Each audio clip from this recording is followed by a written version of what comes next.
Bienvenue à ce cours de formation relatif aux notions de base en thermique. Description et attendu.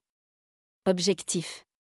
Pour analyser correctement une image infrarouge, le thermographiste doit comprendre les lois thermiques. À travers ce cours de formation, l'apprenant sera doté d'un certain nombre de connaissances fondamentales inhérentes à la thermographie. Attendu de l'apprenant. Ces informations vont permettre à l'apprenant de connaître la différence entre la chaleur et la température. Comprendre les notions de la conservation de l'énergie et de la direction du flux thermique. Comprendre les mécanismes de transfert de chaleur. Connaître la classification des différents types de rayonnement. Comprendre le rapport entre la lumière visible et infrarouge. Connaître les lois d'échange d'énergie par rayonnement. Comprendre les principes de rayonnement d'un corps noir et d'un corps réel. Définition de la température. La température est une grandeur intensive et décrit le niveau d'énergie de la matière. Toute matière est composée d'atomes et de molécules qui sont en mouvement constant, vibrent ou tournent. La température d'un système est une fonction croissante du degré d'agitation thermique des particules, c'est-à-dire de son énergie thermique. Elle est définie par l'équilibre de transfert de chaleur avec d'autres systèmes. Par exemple, quand l'agitation est faible, l'objet est froid au toucher. Cette sensation est due à un transfert de chaleur des doigts vers l'objet. Elle se mesure au moyen d'un thermomètre et est étudiée par la thermométrie. Le rapport entre la quantité d'énergie thermique et la température est appelé la chaleur massique. Vocabulaire. Propriété intensive. Une propriété intensive est indépendante de la quantité de masse et peut varier d'un endroit à l'autre dans le système à tout moment. Par exemple, la température d'un système en équilibre thermique est la même que la température de n'importe quelle partie de celui-ci. Si le système est divisé, la température de chaque sous-système est identique. La température, la pression, le volume spécifique et la densité sont des exemples de propriétés intensives. Origine physique de la température. Les particules qui composent la matière, molécules ou atomes, ne sont jamais au repos. Elles sont en vibration permanente et possèdent donc une certaine énergie cinétique. La température est une mesure indirecte du degré d'agitation microscopique des particules. Lorsqu'on met deux corps en contact, ils échangent spontanément de l'énergie thermique. L'un des deux corps a des particules qui ont plus d'énergie cinétique. En les mettant en contact, les chocs entre particules font que cette énergie cinétique microscopique se transmet d'un corps à l'autre. C'est ce transfert d'énergie qui, en sciences physiques, est appelé chaleur. Ces transferts d'énergie mènent spontanément à un état d'équilibre thermique où les deux corps en présence ont la même température. La température ambiante est la température de l'environnement, c'est-à-dire tout l'univers sauf le système considéré. Néanmoins, en pratique, dans les domaines de la physique et de la chimie, il est courant de parler température ambiante pour une température courante, moyenne. Par exemple, on dit « l'eau est liquide à la température ambiante ». Mais cette dénomination n'est pas très formalisée et la valeur de la température ambiante est rarement précisée, le plus souvent évaluée de manière commune à 25 degrés Celsius. Température thermodynamique. Le fait est que tout corps en contact ayant des températures différentes échange de l'énergie de manière à atteindre un état d'équilibre pour lequel les températures finales sont identiques. C'est l'équilibre thermique. En thermodynamique, la température est définie à partir de l'énergie totale d'un système, appelée dans ce contexte énergie interne. On parle alors de température thermodynamique, qui se mesure en Kelvin, K, et dont le minimum est le zéro absolu, inaccessible en pratique du fait de propriétés quantiques. Unité de mesure de la température. L'unité légale de température dans le système international est le Kelvin de symbole K. Il existe d'autres systèmes de mesures antérieurs et toujours utilisés, les échelles Celsius, Fahrenheit et Rankine. Le Kelvin est l'unité de base de la température dans le système SI, Système international d'unité. L'abréviation de l'unité Kelvin est K, pas de degré ni de signe degré. C'est William Thomson, Lord Kelvin, qui a présenté l'unité Kelvin pour la première fois en 1848. Le Kelvin est actuellement défini par la fraction 1/273,16 de la température thermodynamique du point triple de l'eau, le point zéro absolu étant 0 K. La taille d'un Kelvin est la même que celle d'un degré Celsius. La température de fonte de la glace est de 273,15 degrés Kelvin, le triple point de l'eau est 273,16 degrés Kelvin. Le degré Celsius, le Celsius est actuellement une unité dérivée de température dans le système SI, le Kelvin étant l'unité de base. L'abréviation de Celsius est degré C, degré Celsius, et la taille d'un degré Celsius est la même que celle d'un Kelvin. C'est le Suédois Andreas Celsius qui a présenté l'unité et l'échelle Celsius pour la première fois en 1742. Les deux principaux points de référence de l'échelle Celsius étaient le point de congélation de l'eau, ou le point de fusion de la glace, défini à 0 degrés Celsius, et le point d'ébullition de l'eau à 100 degrés Celsius. L'échelle Fahrenheit, l'abréviation de l'unité Fahrenheit est degré F. L'échelle Fahrenheit a été introduite pour la première fois par un Hollandais appelé Gabriel Fahrenheit en 1724. Les deux principaux points de référence de l'échelle sont le point de congélation de l'eau défini à 32 degrés Fahrenheit et la température du corps humain à 96 degrés Fahrenheit. Dans de nombreux domaines, le Fahrenheit a été remplacé par le Celsius comme unité de température, mais le Fahrenheit est toujours utilisé aux USA, dans les Caraïbes et aussi en utilisation parallèle au Celsius en Australie et au Royaume-Uni. L'échelle Rankine, l'abréviation du Rankine est degré R ou degré Ra. C'est l'Écossais William Rankine qui a présenté l'échelle Rankine pour la première fois en 1859, quelques années donc après l'échelle Kelvin. Le point de référence de l'échelle Rankine est le zéro absolu à 0 degré R, comme sur l'échelle Kelvin. La taille d'un degré Rankine est la même que la taille d'un degré Fahrenheit, mais le point zéro est très différent.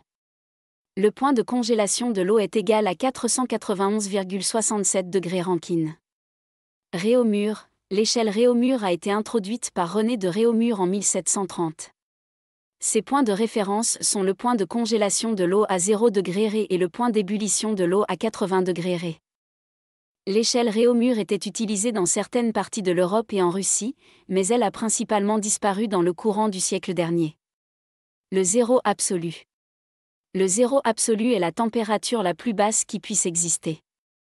Il correspond à la limite basse de l'échelle de température thermodynamique. Selon un accord international, la valeur du zéro absolu est fixée à moins 273,15 degrés Celsius ou moins 459,67 degrés Fahrenheit. Par définition, les échelles Kelvin et Rankine prennent le zéro absolu comme valeur zéro. Comparaison des échelles de température.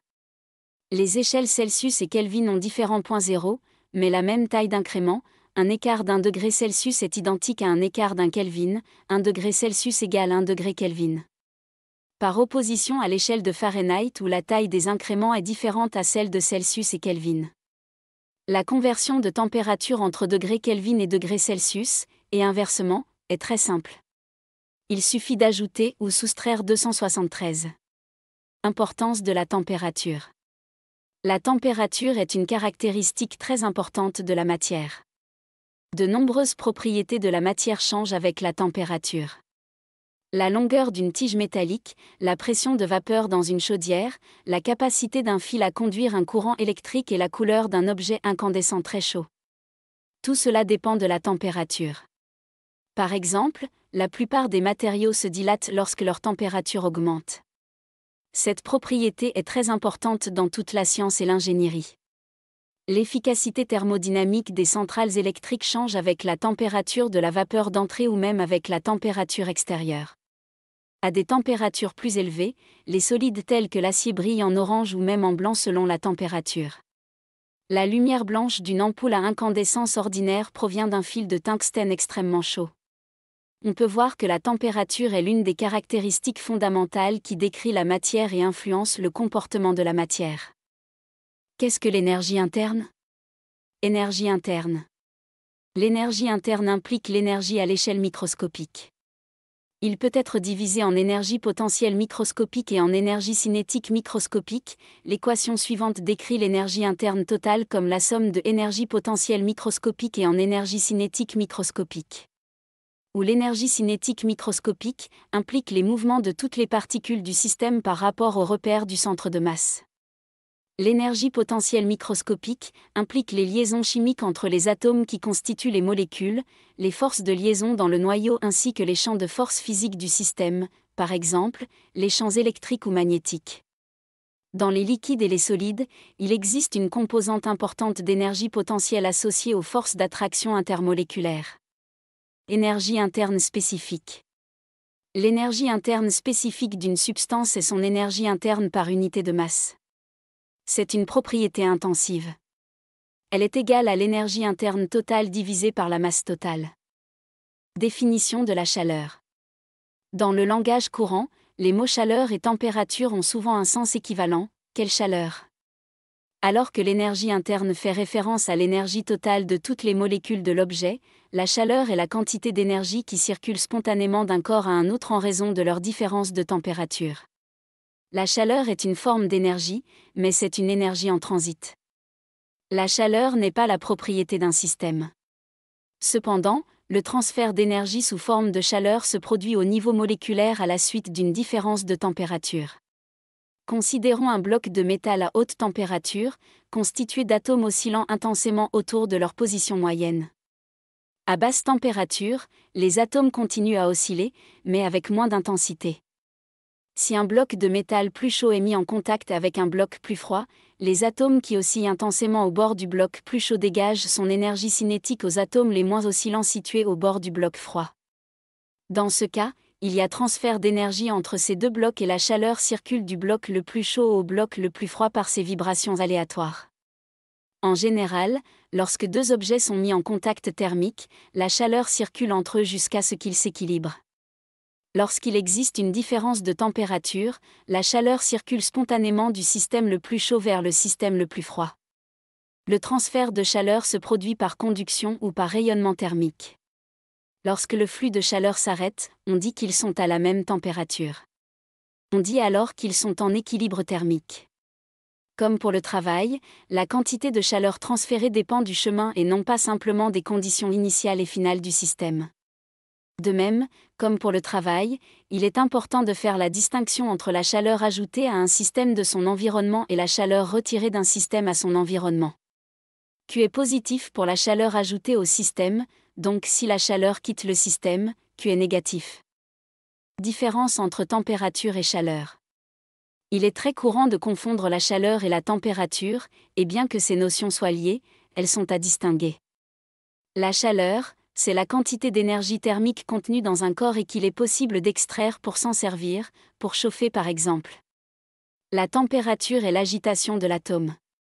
C'est sa vitesse de vibration au sein de la structure solide qui la contient, ou bien sa vitesse de déplacement dans un gaz.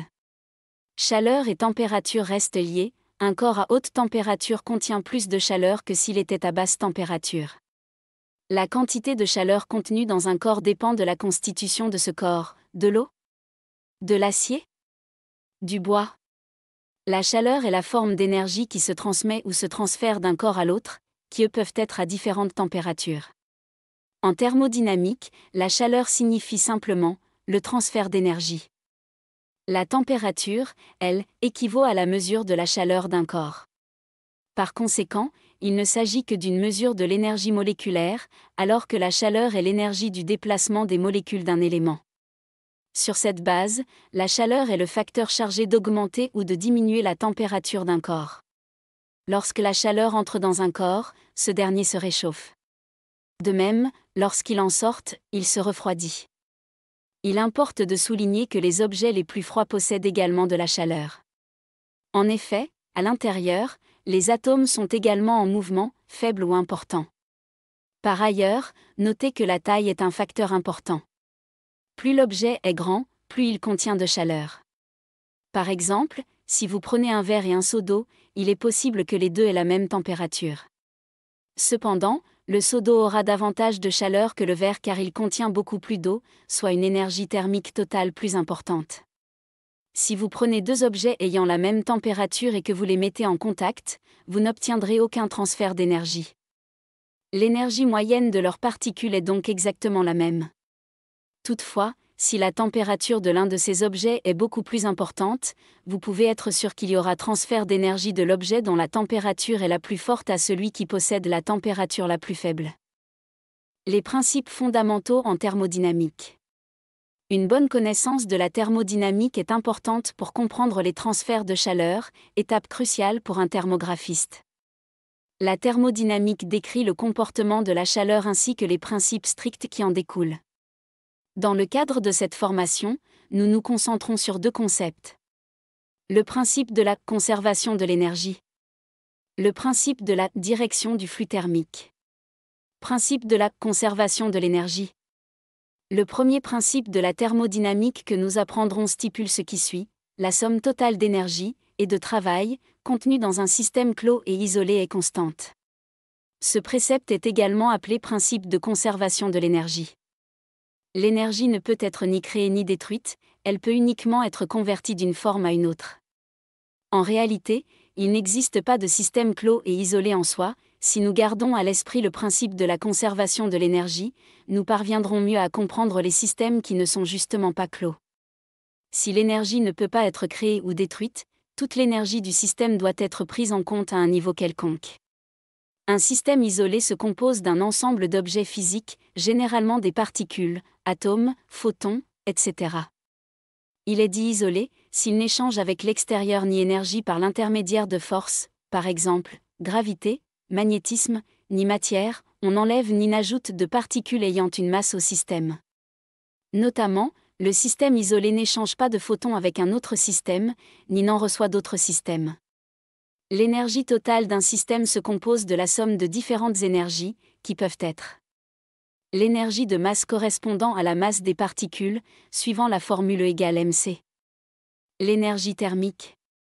L'énergie cinétique, correspondant au mouvement du système dans son ensemble. L'énergie potentielle, par exemple, due à la gravité et liée à l'altitude, ou chimique. Exemple de la chute d'une balle. Afin d'illustrer la première loi thermodynamique, procédons à l'expérience suivante. On peut utiliser le principe de conservation de l'énergie mécanique d'un système dans le cas d'une balle élevée à une certaine hauteur du sol.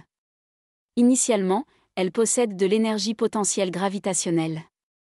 En tombant, accélérée par la force gravitationnelle, une force conservative, son énergie potentielle devient graduellement de l'énergie cinétique. Juste au moment de toucher le sol, la différence d'énergie potentielle gravitationnelle, entre sa position initiale et celle qu'elle occupe, est devenue de l'énergie cinétique. Dans l'état de repos, T, l'énergie cinétique s'est transformée en chaleur et en bruit. Principe de la direction du flux thermique. Le second principe de la thermodynamique que nous apprendrons stipule ce qui suit: spontanément, la chaleur se déplace toujours du point le plus chaud vers le point le plus froid, se transférant ainsi d'un endroit à un autre. En cas de différence de température entre deux points, il y aura un flux de chaleur, d'où la différence de température est la condition impliquant le flux de chaleur. Souvenez-vous, la température nous indique la propension d'un objet à libérer de la chaleur. Plus elle est élevée, plus l'objet aura tendance à libérer de la chaleur. Nous pouvons réfuter ce poncif populaire, affirmant que la chaleur augmente. La chaleur n'augmente pas, elle se déplace du point le plus chaud au point le plus froid. Pour illustrer cela, considérons deux solides, 1 et 2, identiques, mais portés à des températures initiales respectives de 75 degrés Celsius et 25 degrés Celsius. On met ces deux corps en contact thermique, et on suit l'évolution des températures et de chacun des solides en fonction du temps, l'ensemble formant un système isolé. Le premier principe nous dit que l'énergie interne du système global ne varie pas. Par contre, une transformation au cours de laquelle passerait de 75 degrés Celsius à 100 degrés Celsius et de 25 degrés Celsius à 0 degrés Celsius serait tout à fait compatible avec le premier principe. Et pourtant, l'expérience montre que cela ne se produit jamais, et qu'au contraire les températures évoluent toujours en se rapprochant l'une de l'autre. Dans notre cas, T1 va diminuer et T2 va augmenter jusqu'à obtenir une température finale homogène de 50 degrés. C. Transfert thermique. Définition. Un transfert de chaleur qu'il convient d'appeler transfert thermique ou transfert par chaleur est un transit d'énergie sous forme microscopie désordonnée. Deux corps ayant la même température sont dits en équilibre thermique. Si leur température est différente, le corps le plus chaud cède de l'énergie au corps le plus froid, il y a transfert thermique, ou par chaleur. L'étude des transferts thermiques complète l'étude de la thermodynamique en décrivant la manière dont s'opère le transfert d'énergie. Les modes de transfert thermique. Un transfert thermique, appelé plus communément chaleur, est l'un des modes d'échange d'énergie thermique entre deux systèmes. C'est une notion fondamentale de la thermodynamique. Contrairement au travail, la chaleur est un transfert d'énergie microscopique désordonné. On distingue 3 types de transferts thermiques, qui peuvent coexister. La conduction, due à la diffusion progressive de l'agitation thermique dans la matière. La convection, transfert thermique qui accompagne les déplacements macroscopiques de la matière. Le rayonnement, qui correspond à la propagation de photons. La quantité de chaleur Q est la quantité d'énergie échangée par ces 3 types de transferts, elle s'exprime en joules, J. Par convention, Q supérieur à 0 si le système reçoit de l'énergie. La thermodynamique s'appuie sur le concept de chaleur pour ériger le premier et le deuxième principe de la thermodynamique. Le meilleur exemple regroupant ces 3 modes de transfert thermique est celui de la casserole pleine d'eau qui chauffe, comme le montre le schéma. La conduction entre le manche de la casserole, métallique, et la main, la convection dans le liquide qui bout, mais aussi la convection due aux flammes, en direction de la main, et le rayonnement provoqué par les flammes. Le transfert par conduction. La conduction thermique est spécifique aux solides, bois, métaux, etc. Elle est un transfert direct au sein d'un milieu matériel, qui se fait par propagation de proche en proche de la chaleur. Le mouvement d'agitation thermique, flux de chaleur, va toujours des zones chaudes vers les zones froides. Les mauvais conducteurs, gaz, laine de verre ou polystyrène, sont appelés isolants. Exemple de conduction. Une conduction thermique se produit entre une personne pieds nus et un carrelage très chaud, le transfert de chaleur va se faire du carrelage aux pieds.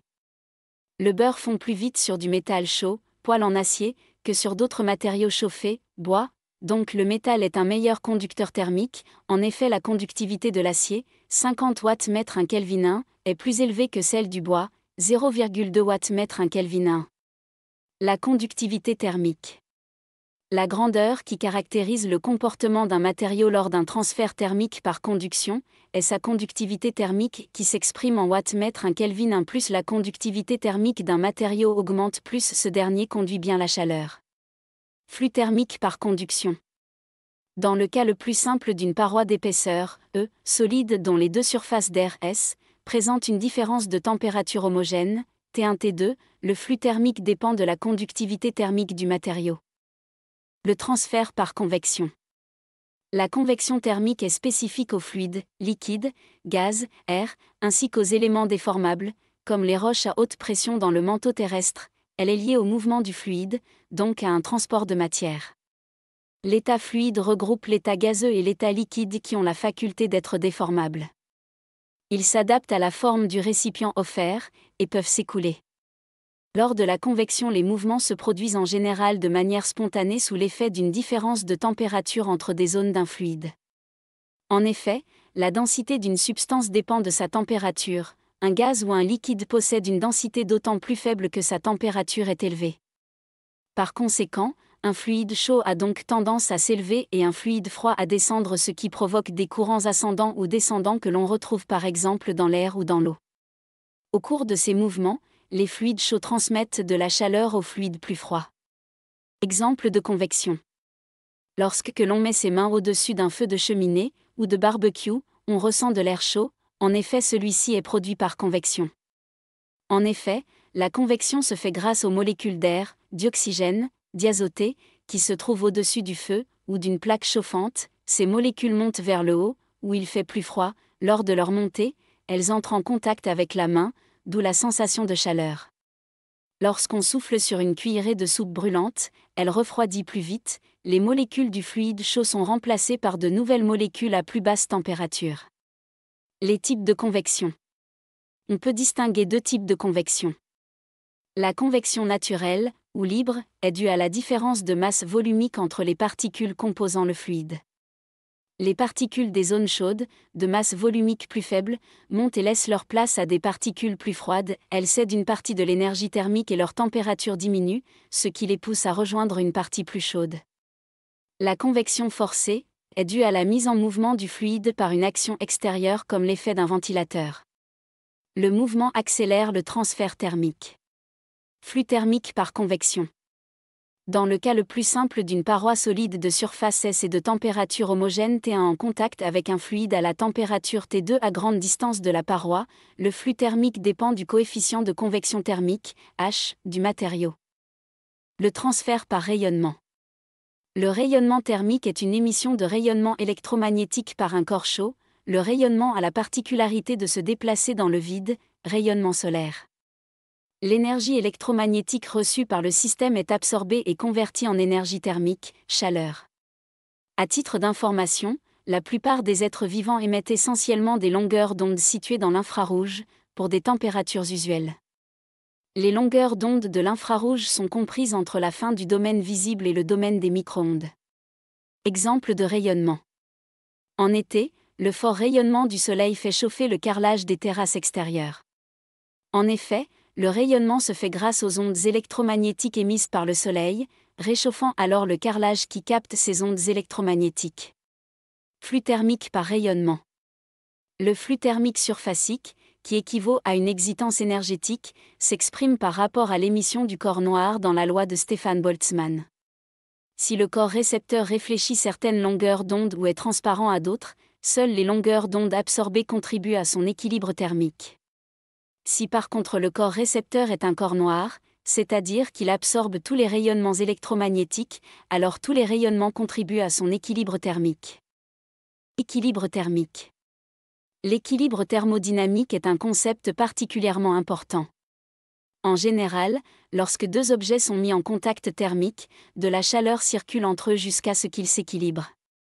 Lorsqu'il existe une différence de température, la chaleur circule spontanément du système le plus chaud vers le système le plus froid. Le transfert de chaleur se fait par conduction ou par rayonnement thermique. Lorsque le flux de chaleur cesse, on dit qu'ils sont à la même température. On dit alors qu'ils sont en équilibre thermique. Par exemple, vous laissez un thermomètre dans une tasse de café. Lorsque les deux objets interagissent, le thermomètre devient plus chaud et le café se refroidit un peu jusqu'à ce qu'ils entrent en équilibre thermique.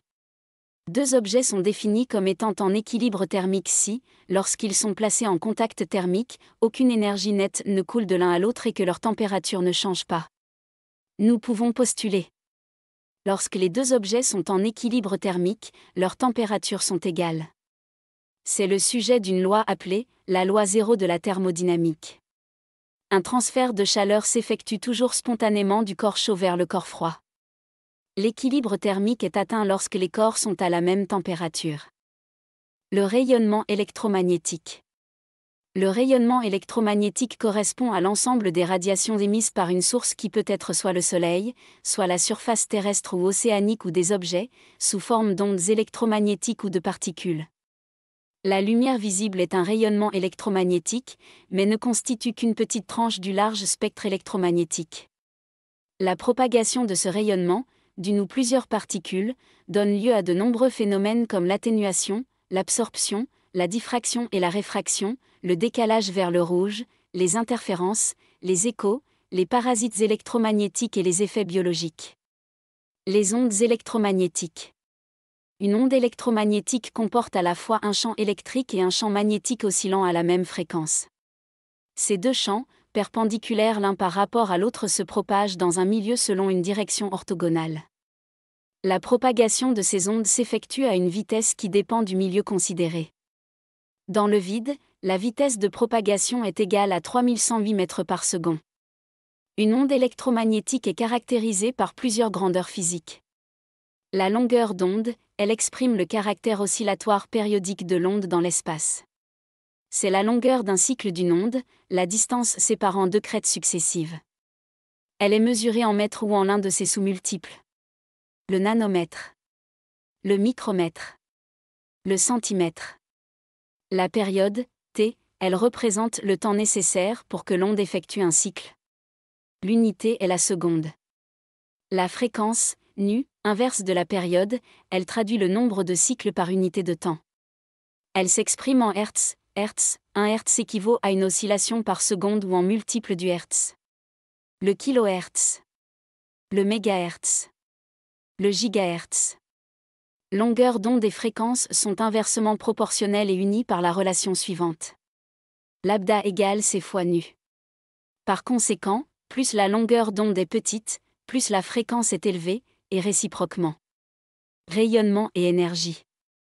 Les échanges d'énergie portés par le rayonnement électromagnétique ne se font pas de manière continue, mais de façon discrète, sous forme de paquets d'énergie, véhiculés par des corpuscules élémentaires immatériels, les photons.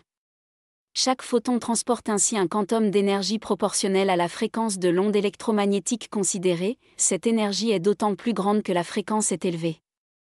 La relation suivante exprime la quantité d'énergie associée à un photon en fonction de la fréquence de l'onde. E égale h fois nu. Ainsi, les rayonnements électromagnétiques de courte longueur d'onde ou de fréquence élevée véhiculent davantage d'énergie que les rayonnements de grande longueur d'onde, basse fréquence. Vocabulaire. Fréquence, nombre de périodes ou de vibrations par seconde. Longueur d'onde, distance lambda parcourue par l'onde pendant la durée d'une période t. Le spectre électromagnétique. Le spectre électromagnétique représente la répartition des ondes électromagnétiques en fonction de leur longueur d'onde, de leur fréquence ou bien encore de leur énergie. En partant des ondes les plus énergétiques, on distingue successivement les rayons gamma. Ils sont dus aux radiations émises par les éléments radioactifs. Très énergétiques, ils traversent facilement la matière et sont très dangereux pour les cellules vivantes. Les rayons X, rayonnements très énergétiques traversant plus ou moins facilement les corps matériels et un peu moins nocifs que les rayons gamma.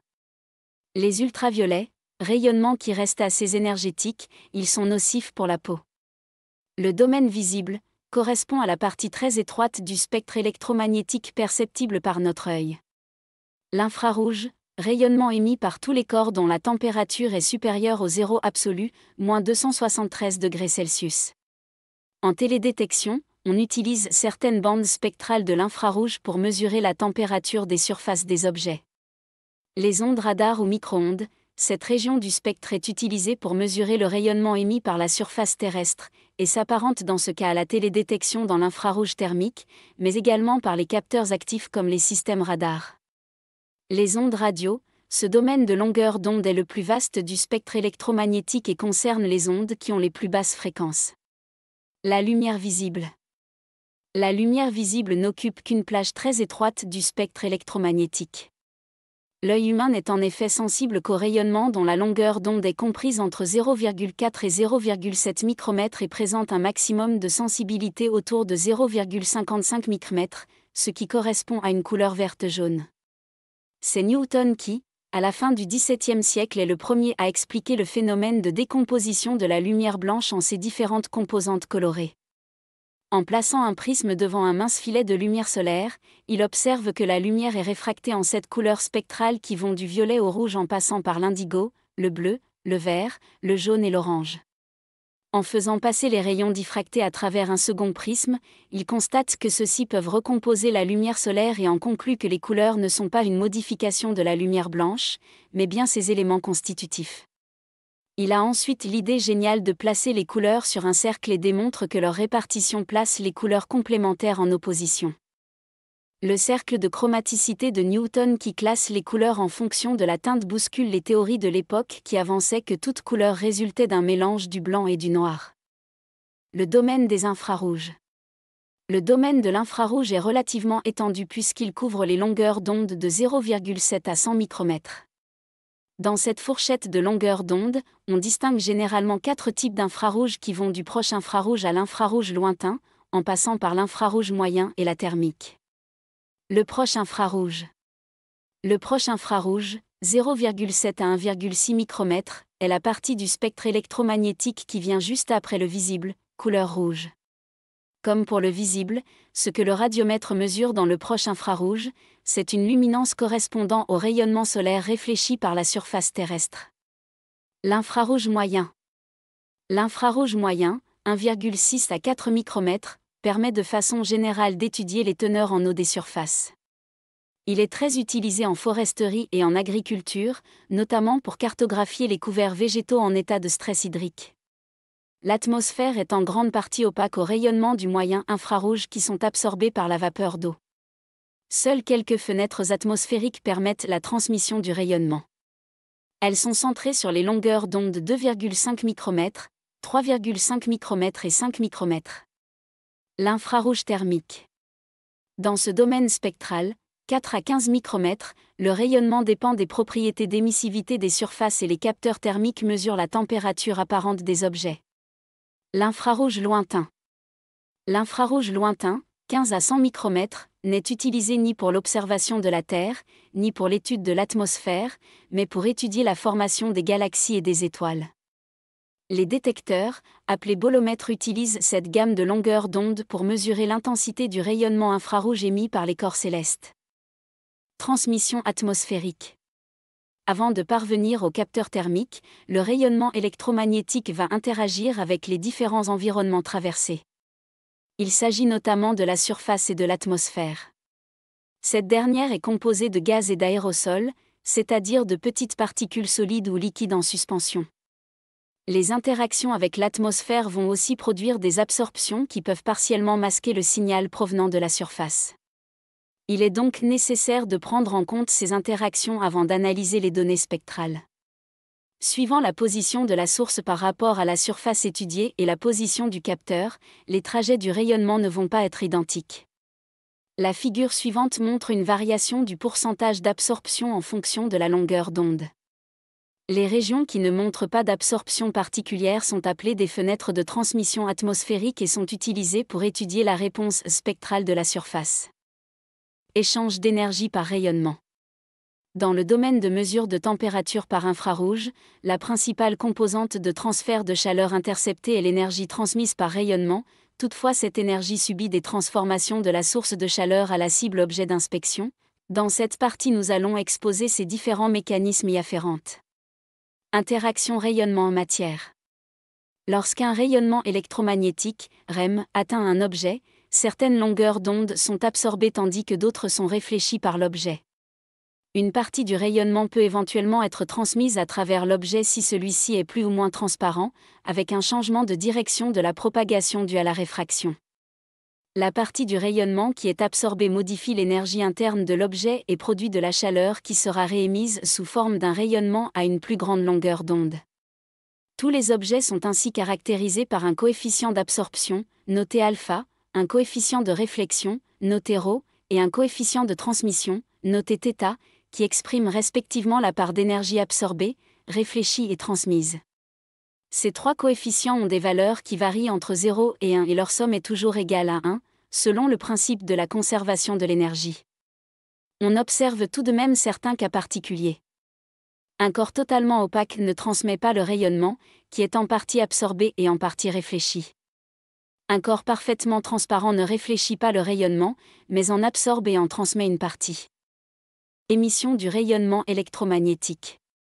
Tout corps dont la température est supérieure au zéro absolu, 0 degré Kelvin équivaut à 273 degrés Celsius, émet un rayonnement électromagnétique issu de l'agitation thermique des molécules, dont la longueur d'onde est fonction de la température. Émission et absorption étant liées, loi du rayonnement de Kirchhoff, le physicien Max Planck en 1900 a imaginé ce qui se produirait dans le cas idéal du corps noir. Loi de Planck. Un corps noir est un corps hypothétique capable d'absorber puis de réémettre tout le rayonnement qui lui parvient, quelle que soit la longueur d'onde. Il ne réfléchit, ni ne transmet aucun rayonnement. Planck a montré que l'énergie émise, luminance spectrale, par un corps noir dépendait uniquement de sa température. Deux caractéristiques essentielles peuvent être dégagées. L'énergie émise par un corps noir est d'autant plus importante que la température de ce dernier est élevée. Ce phénomène est décrit par la loi de Stefan Boltzmann qui stipule que l'énergie émise par un corps noir augmente proportionnellement à la puissance 4e de sa température. Selon la loi de Planck, à une température donnée, l'énergie émise par un corps noir passe par un maximum d'émission. La loi de Wien décrit la relation entre la longueur d'onde du maximum d'émission, lambda max, et la température du corps noir. Elle stipule que la longueur d'onde du maximum d'émission est inversement proportionnelle à sa température. Plus la température du corps noir augmente, plus le maximum d'excitance se déplace vers les courtes longueurs d'onde. De manière générale, la plupart des surfaces naturelles ne sont pas des corps noirs. Ils n'absorbent pas totalement le rayonnement qu'ils reçoivent, mais en réfléchissent ou en transmettent une partie. On parle alors de « corps gris ». Pour une même température, un corps gris n'émet jamais autant qu'un corps noir. Le rapport entre les excitances, où les luminances spectrales, du corps gris et du corps noir définit l'émissivité spectrale. Le coefficient d'émissivité d'une surface naturelle, noté a toujours une valeur inférieure à 1. Réflexion du rayonnement électromagnétique. La réflexion se définit comme un changement de direction du rayonnement électromagnétique quand celui-ci atteint une surface. La direction du rayonnement réfléchi peut varier, elle dépend de la rugosité des surfaces naturelles. On distingue ainsi 3 types de réflexion: réflexion spéculaire, réflexion diffuse et réflexion de volume. Réflexion spéculaire. La réflexion est dite spéculaire lorsque le rayonnement réfléchi par la surface l'est dans une seule et même direction. Ce type de réflexion est régi par les lois de Descartes, l'angle du rayonnement réfléchi R est donc le symétrique de celui du rayonnement incident I par rapport à la normale. La réflexion spéculaire se produit uniquement sur des surfaces lisses, dont les aspérités ont une taille inférieure à la longueur d'onde du rayonnement incident. Réflexion diffuse. Lorsque les surfaces sont rugueuses, qu'elles présentent des aspérités dont la taille est supérieure à la longueur d'onde du rayonnement incident, la réflexion est diffuse. Le rayonnement est réfléchi dans toutes les directions à cause des hétérogénéités du milieu, avec généralement une direction privilégiée pour laquelle la réflexion est plus importante. On peut ainsi définir pour chaque surface une indicatrice de luminance, en pointillé. Si on trace à partir de la surface réfléchissante les vecteurs proportionnels à l'intensité du rayonnement réfléchi dans toutes les directions, l'indicatrice de luminance est la surface obtenue en reliant entre elles toutes les extrémités des vecteurs. Lorsque les directions d'observation, capteurs, et d'éclairement, sources lumineuses, coïncident, la quantité de lumière réfléchie par une surface rugueuse présente un maximum. Ce phénomène, connu sous le nom de hotspot, est lié au fait que dans cette configuration, l'instrument ne voit que des éléments de surface éclairés, ce qui explique le pic de réflectance. Dans le cas où l'intensité du rayonnement réfléchi est la même dans toutes les directions, on parle de réflexion lambertienne. Réflexion de volume. La réflexion de volume peut être considérée comme la somme de plusieurs réflexions de surface. Elle se produit lorsqu'une partie du rayonnement incident est transmise dans un milieu.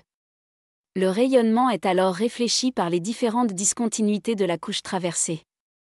Dans la réalité, le rayonnement total réfléchi par les surfaces naturelles est la somme de la réflexion spéculaire, de la réflexion diffuse et de la réflexion de volume. Absorption du rayonnement électromagnétique. Tous les corps naturels absorbent une partie du rayonnement qui leur parvient. La partie du rayonnement absorbé modifie l'énergie interne du corps. Il y a production de chaleur et réémission de l'énergie à une plus grande longueur d'onde. En thermographie, la notion d'absorption est fondamentale car le signal parvenant au capteur est modifié au cours de la traversée atmosphérique où le rayonnement est fortement absorbé par les constituants gazeux et les particules en suspension. Transmission du rayonnement électromagnétique. Lorsqu'une partie du rayonnement incident passe à travers un milieu, on dit que le rayonnement est transmis. Le phénomène de transmission concerne les milieux plus ou moins transparents comme l'eau, les nuages ou l'atmosphère, mais pas uniquement. Le feuillage des arbres par exemple se comporte comme un milieu transparent vis-à-vis du rayonnement proche infrarouge. Réfraction du rayonnement électromagnétique. Le phénomène de réfraction correspond à une déviation de la trajectoire du rayonnement lorsqu'il passe d'un milieu à un autre n'ayant pas le même indice de réfraction, rapport entre vitesse de la lumière dans le vide et vitesse de la lumière dans le milieu considéré. La réfraction se produit à l'interface entre les deux milieux.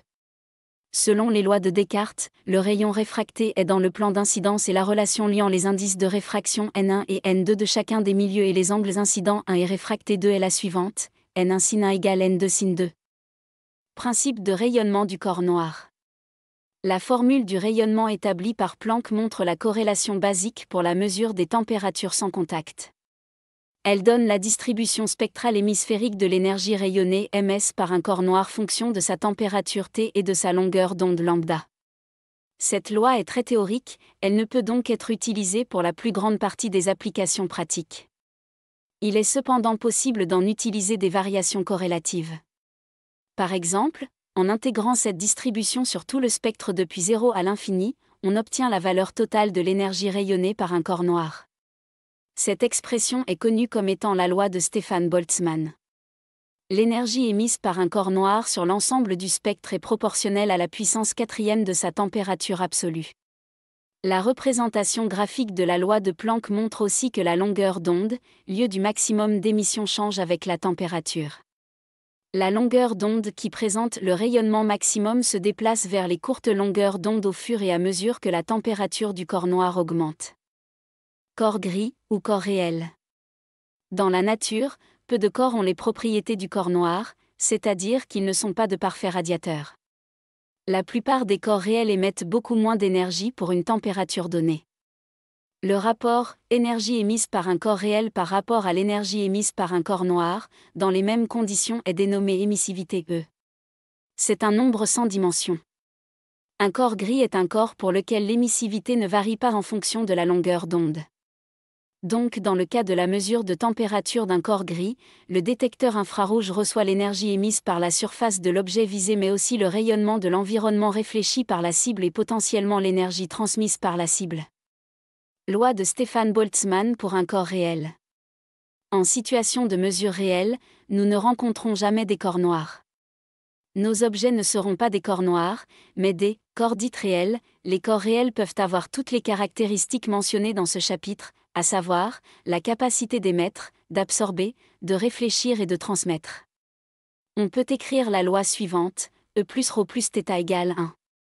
Toutefois, la plupart des objets cibles ne sont pas transmissifs dans l'infrarouge mais opaques, donc, θ égale 0. En conséquence, on peut appliquer la loi suivante, E plus ρ égale 1. Quelle que soit la température, le rayonnement émis est inférieur à celui du corps noir. Nous devrons simplement introduire le facteur d'émissivité pour pouvoir appliquer. Lorsque ces deux conditions seront remplies, notre formule de rayonnement devient énergie du corps réel égale E. ρ. T à la puissance 4. Si nous représentons cette équation sur un diagramme à barres avec des valeurs obtenues pour un corps réel d'émissivité E égale 0,6, nous obtenons. Barre en bleu représente puissance rayonnée d'un corps noir. Barre en gris représente puissance rayonnée d'un corps réel. Un corps noir à 90 degrés Celsius est un corps réel, avec une émissivité de 0,6, à 140 degrés Celsius rayonnent tous les deux environ 1000 watts par mètre carré. Pour la caméra, ils sont vus comme identiques. Si nous entrions une émissivité de 1.0 dans la caméra et considérions un corps réel, d'émissivité 0.6, à 140 degrés Celsius, la caméra nous indiquerait seulement 90 degrés Celsius. Le corps réel n'a pas l'intensité de rayonnement du corps noir à la même température, sans compenser le rayonnement manquant, nous obtenons un résultat trop faible. Nous vous remercions pour votre participation à ce cours. Nous espérons que ce cours vous a été utile et que vous avez pu apprendre de nouvelles choses. N'hésitez pas à nous contacter si vous avez des questions. En vous souhaitant une bonne continuation et beaucoup de succès dans votre parcours professionnel.